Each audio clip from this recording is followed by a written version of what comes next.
So guys, ito na kinalabasan niya, ang kulay niya. Natin yung ilaw. Yan. Ito na ang kinalabasan.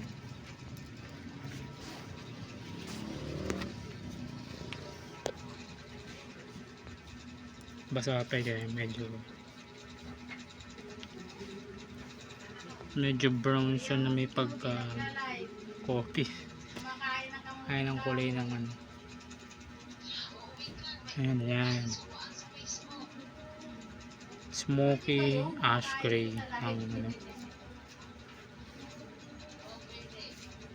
Medyo basa pa kaya